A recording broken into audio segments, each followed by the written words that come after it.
My name is Gwen Olson, and I am the author of Confessions of an RX Drug Pusher. I'm a 15-year veteran of the pharmaceutical industry, and I left in the year 2000. And what I would like to do today is I would like to dispel the myth that the pharmaceutical industry is in the business of health and healing. Because in fact, what the pharmaceutical industry is in the business of doing is disease maintenance and symptoms management. They are not in the business to cure cancer, to cure Alzheimer's, to cure heart disease, because if they were, they would be in the business of putting themselves out of business, and that in fact doesn't make sense. I don't want people thinking that I am a conspiracy theorist, because in fact there is no theory behind what I'm telling you. It's all provable. And what I'm saying is provable is that the pharmaceutical industry doesn't want to cure people. You need to understand, specifically when we're talking about psychiatric drugs in particular, that these are drugs that encourage people to remain customers of the pharmaceutical industry.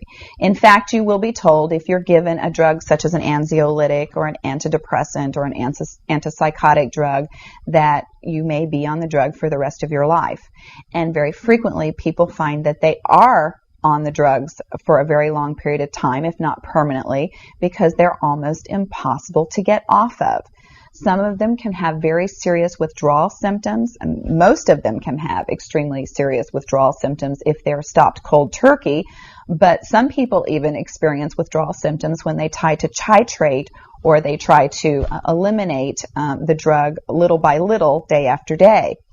So it's really important to understand the motivation behind all of the current maintenance drugs that are on the market, even, for example, drugs such as cholesterol-lowering drugs. And what we are in fact finding now is that cholesterol drugs are lowering cholesterol excessively and causing other disease states as a consequence.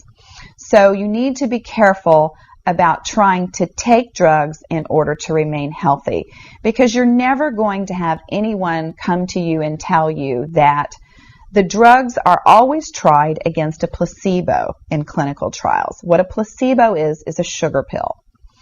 And in fact, many drugs are not found to be much more efficacious than the sugar pill. And in a case in point actually is the recent clinical trials that were released in the meta-analysis that came out of the UK on antidepressants, on the newer SSRI, selective serotonin reuptake inhibitor antidepressants. And what was found was the information that activists and other researchers have known for decades, was that antidepressants are no more effective than placebo, no more effective than sugar pills. But yet there are over 44 million people that have been taking these antidepressants, and a large number of them people that have mild to moderate depressive episodes.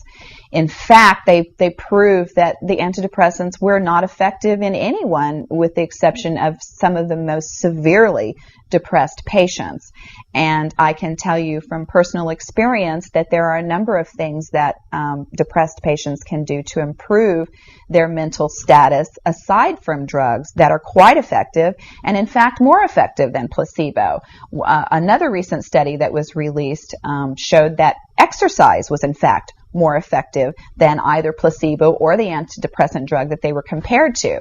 But just like Bill Maher said in his show, you know, we're never going to hear any ads on television that are sponsored by anybody saying, you know, the New England Journal just announced that exercise is twice as effective as antidepressants in curing depression. Ask your doctor if getting your butt off the couch is right for you. You know, you're never going to get that kind of good information, fair, balanced information, as long as pharma is funding the major TV stations, the advertising that supports those television stations, the major journals, and all of the advertising that supports the major journals.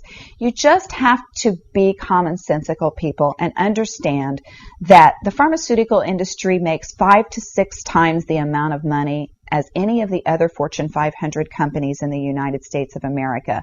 They are not going to easily or readily give up that income.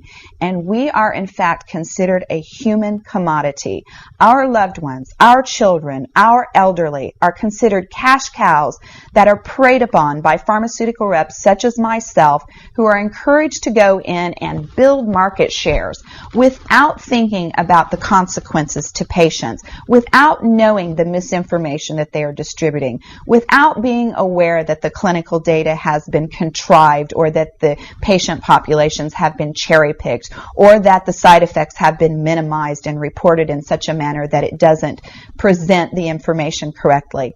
I spent 15 years in this industry. I was one of the best, but I'm here to tell you that the industry has run amok, that we are at a severe crossroads in this nation, and that we have got to take our power back, and we have got to start making the pharmaceutical industry accountable for their actions and for the defective products that they're putting on the market.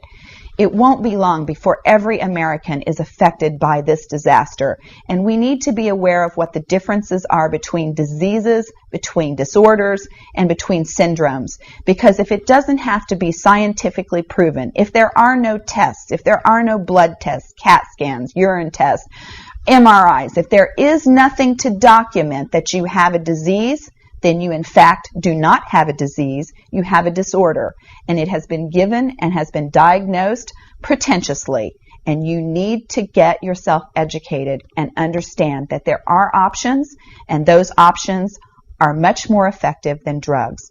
You need to look into the nutritional aspects of your diet and your lifestyle aspects. Are you exercising? Are you taking care of yourself in the ways that you need to be proactive about your health?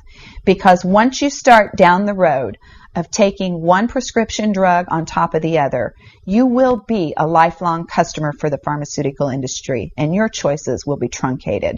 So I would like to ask you to please self-educate, be proactive, and share the information with others. The next victim could be someone that you love. Thank you.